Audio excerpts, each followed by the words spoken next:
mbokku journaliste yi daje fii dama jël di wax ci jamono ji ñu toll nii lépp li nga xam ni moo lëndëmoon ci Sénégal mu ngi leer ci petit à petit bien que nag réew mi continuer di jafe lii dolli mu gën a leer mooy initiative yu mel nii ay sénégalais yu jóg taxaw woote ci situation bi nga xam ni dafa appelé woon sénégalais yëpp jóg taxaw woote ci réew mi nga xam ni daf fi am ay xew-xew yi nga xam ni dafa interpellé ñëpp ñu war a taxaw ak sago ak xel mu leer wax si maa ngi félicité ñi jot a intervenir ci tubaab ak ci wolof pour wax li nga xam ni mooy soloy ndaje mii wax leen ni danoo kuréelu ci ñu jóge ci kuréel yu bari kuréelu ci sénégalais yu moom seen bopp xalaat ni wax ji ci lañu bokk muy Sénégal pour taxawal Sénégal waxal ka pour waat ni li nu fi dajale intérêt Sénégal rek la pour waat ni noonoo wuñu dañuy samp suñu xeej ci pénc mi pour que lépp li nga xam ne xalaat nañ ni war nañ ko défendre Sénégal ñu défendre ko loolu mooy li nga xam ni moo ñu fi dajale moo tax ñoom bi nu intervenir ku nekk ci dem ci au-delà li nu doon yaakaar ci clarté dañ leen war a féliciter man nag li tax ma jot ci wax ji parce que mënoon na ñàkk après les deux interventions c'est pour indiwaat encore ay leeral ci ay aspects parce que pour la première fois ci Sénégal ñu taxaw ci situation bi nga xam ni dañu joxoñ baaraamu tuuma ay force de l'ordre mooy policier ak gendarme ak képp kuy takk der ci situation bi nga xam ni ñun ñëpp ñoo ko dundandoo kenn toxuwul ñun dañ fi nekk avant 2021 ànd ak sénégalais yëpp di dund ba 2021 ñëw ñu dugg ci benn goutte gi nga xam ni mu ngi jeex 2024 après élection yi loolu indi fi ay tolof-tolof ay nit ñàkk ci seen bakkan ay nit ñàkk seen alal ay nit gaañu fi comme l'a dit l'autre mu am fi dossier bu rëy bi nga xam ni mooy li nga xam ni mooy taxawaayu état bi ci fexe ba sunu république du daanu du nax saa yi c'est cette forte résistance que l'État du Sénégal a géré à partir de l'action de son chef de l'exécutif di wàcc ak moom ba ci alkaati bi gën a tuuti ci mbedd mi pour que ñu téye république bi am na ay initiatives yu fa amoon yi nga xam ni ñu ngi ko tuddee woon sauvons la république des initiatives éparses ku nekk fi nga ko sentiré nga taxaw parce que la république était en danger. Cela a produit ce qui a permis de sauver la république mais aspect boobu yi tamit moo produire li fi indi Pastef parce que ñi ñu jàpp ci li nga xam ni moom lañ fi defoon ñii expliquer ba mu leer ci li nga xam ni appel à l'insurrection la du ma dugg ci détail bi défiance la par rapport ak république bi ak état bi du ma dugg ci détail yi ay cas particulier la de comportement délinquant yi nga xam ni dafa tax ay bakkan dee ci puisque dañu jëm ci leeral du ma dugg ci circonstance du ma éclairer man sama bopp mais li nga xam ni moo fi xew ñun ñëpp fekk nañ ko ay événements yu xew ñuy daw ñun ñëpp ba ay bakkan rot léegi ñu dem ba démocratie gagné luy loolu mooy que ni président Macky Sall bi nga xam ni ñëpp dañu d'accord woon ni waru fi indi amnistie moo décidé ni day créer condition wu ñu delluwaat ci démocratie nit ñëpp juboo ñu dellu ci élection inclusive bi nga xam ni ñëpp dañuy bokk ku am droit voter da ngay voter initiative am je suis un témoin de cela du woon yem ci Bassirou Diomaye Faye mais c'était aller jusqu'à créer les conditions de participation à l'élection de Karim Wade Ousmane Sonko mais mbir mi demee ci li nga xam ni moo fi xew ba mu am ay gàllankoor yi nga xam ni dafa résumer suñu processus électoral ci lii ñu am Bassirou Diomaye Faye nekk candidat ñu def loi d'amnistie ñu génn ci kaso bi loolu moo jox Pastef pouvoir loi d'amnistie bi nag léegi daal di tënk li fi xewoon yëpp diggante 2021 ba 2024 nit ñi génn ñu taxaw fii nag def élection ñu jot ci nguur gi ñu doon xaar ci ñoom li nga xam ne mooy doxal Sénégal ci fi askan bi yaakaare woon. Je ne rentre pas dans les détails par rapport à ça. gisuñu loolu moo ñu indi situation bi askan bi di xippi ñu mën a wax ak moom léegi. Nous avons un Sénégal qui est devenu lucide, qui a été libéré de ses rêves et autre chose. Sénégalais yi léegi dañuy dégg ku leen yee. C'est le processus par lequel Pastef est passé pour arriver au pouvoir moo yee Sénégalais yi dig leen ba ñu mën la dégg ànd ak yow ci décision nga ñëw war leen ba ñu mën a comprendre ni dañ leen war ñu jiital seen xel. Voilà le Sénégal que nous avons aujourd'hui et qui nous permet nous de nous exprimer ici. Voilà la réalité présente. ñu dem nag ba ci biir loolu xel yi dellu si waat jàmm am addina bi yëpp daal di taxaw daal di ni loi d'amnistie bi ca dëgg-dëgg daf fi war a jógee mais ñi nga xam ne ñoo ci bénéficier woon. taxaw ñoom tamit ni dañ ko fiy jëlee bay xëccoo ak nit ñi maa ngi rappelé wu duel bi am entre Aïssata Tall Sall avec tous les représentants de Pastef ci dinañ ko fi dindi duñ ko fi dindi ñun dinañ ko fi dindi. Ils ont dit non seulement bëgguñu mais ils ont dit dañ ko fi dindi par force. L'abrogation est un projet pastéfien en partie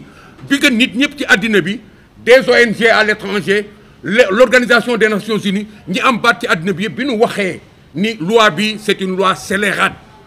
dañ ko fi dindi pour que ñu delloowaat lan ñu delloowaat paaka ci mboy bi delluwaat gannaaw réglé waat li nga xam ni mooy tax Sénégal su continuer delluwaat ci ordre démocratique bu normal parce que jàmm am na. jàmm moo ñu may ñu dellu si lii ñoom ñu porter initiative boobu def nañ ko ba agsi fii je félicite tous ceux qui se sont levés pour dire ni loi bi du jàll. seen loi interprétative bu du jàll je félicite tous ceux qui sont levés pour dire que amnistie bi dañ koy dindi mais il y a un problème de fond bi nga xam ni li may wax naan c'est pas possible ñun ban réew la ñu nekk on a des gens qui se croient tout permis qui croient être tout ñun daal ay pion la ñu ci dabier bi nga xam ni da ngay xëcc fii Massamba teg fa la xëcc teg non ça peut pas marcher comme ça mais ñoom loolu la ñu gëm ba indil ñu une loi interprétative indi ni loi bi kat day toj yaxu amnistie bi ñun waxatuñu amnistie fi jógee mais dañuy indi loi bi nga xam ne day fay ci kaw amnistie bi toj amnistie bi ñii expliqué nañ li fi nekk pour que ñun suñu njaboot mucc ñun ñu mucc mais pour que ñeneen ñi ñu régler les problèmes sur leur dos muy li fi nekkoon yëpp ma jukki ci benn ñi nga xam ni moom lañ tuddee force de défense et de sécurité nga xam ni ñoom seen liggéey la ñu mës a def. alkaati bi nekk ci carrefour bi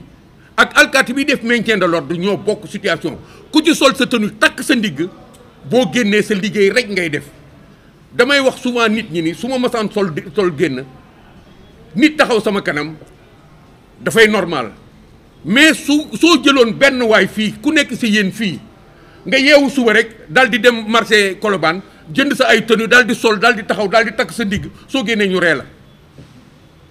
parce que légitimité bi alkaati bi demee moom mooy li nga xam ni moo ko def alkaati mu jox ko mission jox ko tenue bi nga xam ni du bokk ak nit ñi li ñuy sol mu takk diggam der bu ngande te nekkul dof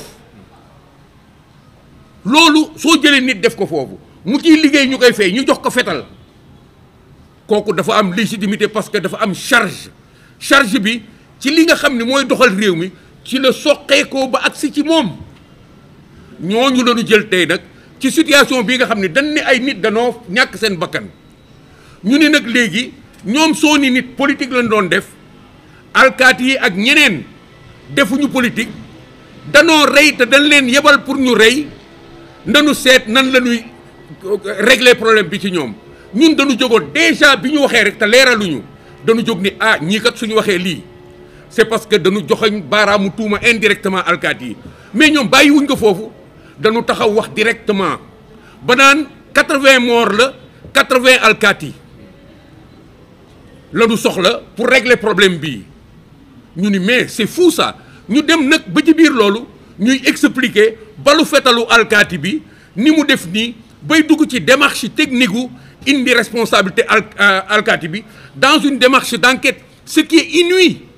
kenn mësul gis loolu c'est des politiciens c'est des parlementaires c'est des juges c'est des magistrats on a un groupe de personnes qui mandatent une personne pour jouer tous ces rôles-là à la fois c'est Amadou Ba qui devient tout pour nous ñun dañuy noppi amuñu droit noppi. Aucun citoyen sénégalais n'a le droit de se taire devant quelque chose comme ça. On nous crée des troubles ay nit dee, on nous menace et on nous crée encore une possibilité de trouble en indexant des policiers et des gendarmes. Moi je le fais parce que c'est mon sang, je suis policier, je le resterai toute la vie durant parce que loolu laa xam pendant 40 ans. Mais je le fais parce que je suis un citoyen sénégalais. du ma xool fii ay nit di wax li nga xam ne day taal réew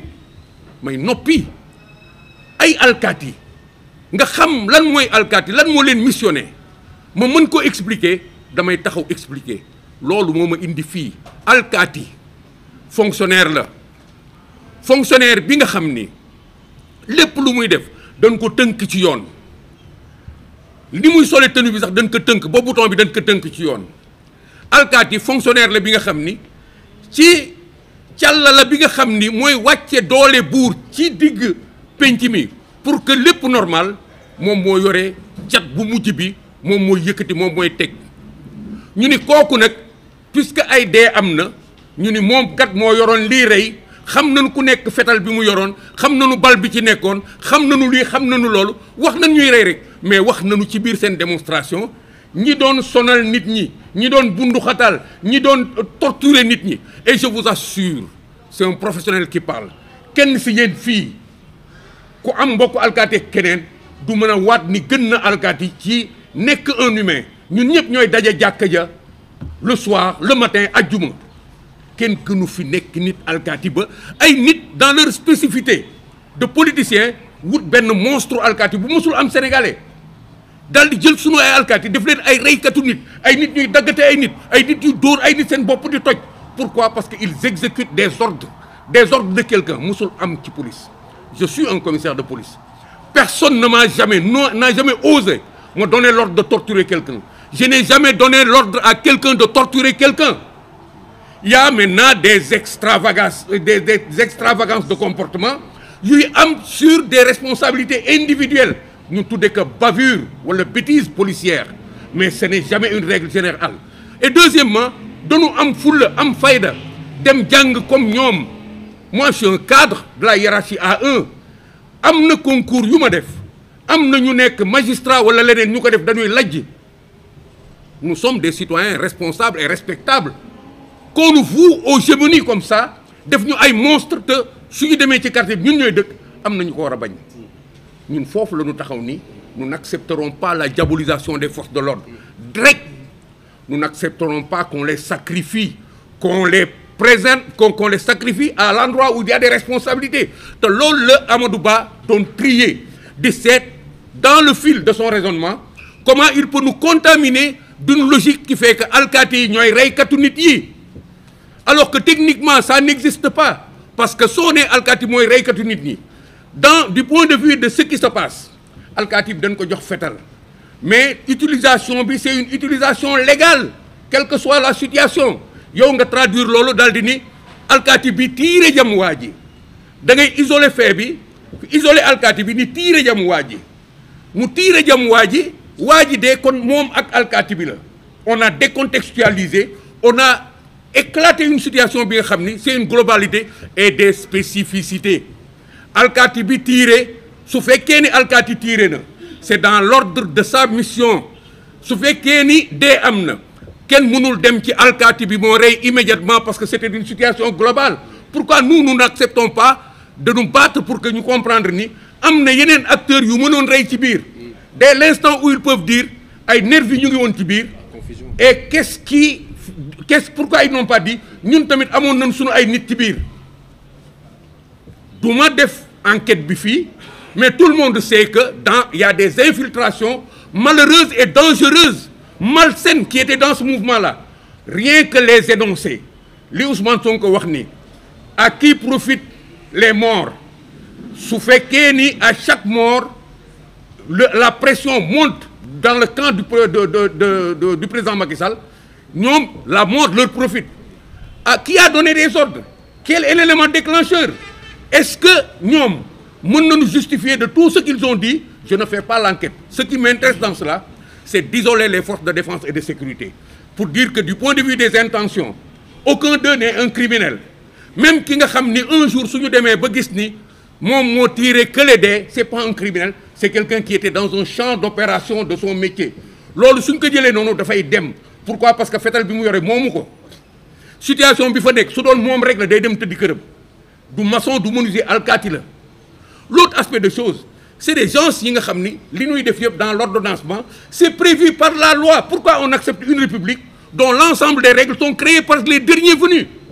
Sénégal qui existait depuis boobu man juddoogo wala ma nekk xale. Les derniers venus de cette république nous imposent des règles. ñoom ñooy wax alkaati bi lu muy def ci benn champ d'opération et de quelle manière légalement on doit saisir son comportement pour l'innocenter ou pour le libérer. Mais c'est pas possible.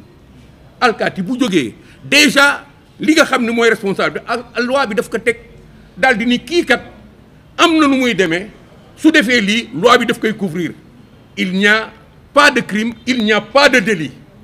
par rapport au comportement d'un agent de la force des forces de défense et de sécurité dans le cadre de l'exercice de sa mission, tant qu'il se comporte normalement. Maintenant ñu def ko loolu ñoo gën a soxla ci suñu bopp. Dès que mu am benn écart bu ndaw on se dit est-ce que kii li ñu ko waxoon mu moytu ko yëpp moytu na ko parce que bakkan rot na wala nit gaañu na. C'est comme ça qu'on a traité toute cette question. Donc on n'est pas dans une république nouvelle. Nous avons toujours fait des enquêtes pour voir dans quelles conditions un policier a eu à utiliser son arme, quelles que soient les circonstances. Aujourd'hui, nous avons tous donc la responsabilité ici de nous dire, nous refusons qu'on nous isole des policiers, définir une démarche dans laquelle on les incrimine, petit tout de 80. Nous refusons qu'on nous isole des policiers et qu'on isole à côté des gens auxquels on trouve un motif de politicien pour dire qu'ils ne sont rien, alors qu'on a forcé l'énoncé du problème depuis le départ. On n'a pas dit d'où sont parties les choses. Pour Amadou Ba, c'est parti de il y a un mort, comment ça s'est passé, qui a tué? Mais quelle est la situation dans laquelle la mort est intervenue? Quel est le facteur déclencheur? Lan moo xewoon? Comme l'ont dit les autres, c'est là qu'ils veulent nous leurrer, créer une situation qui les dégage de responsabilité pour encercler les autres dans un fossé noir bi nga xam ne dañ fay lakk ñëpp. Et leur démarche n'exclut pas les policiers, mais il n'exclut pas ces gens dont on parle. ñu ni oui il y a des gens yi nga xam ni ñoom ñoo doon joxe ordre, ñoom ñoo joxe xaalis, ñoo recruter ay nervis, ñoo def nii ñoo def na la. Mais il faut que loolu ñu bàyyi ko ak lépp comme l'ont dit les autres ñu dem ci enquête. ñu dem ci enquête wax enquête mu def lépp pour que loolu mën a nekk il faut ñu jële fi loi d'amnistie bi. jële fi loi d'amnistie bi lépp sedd fii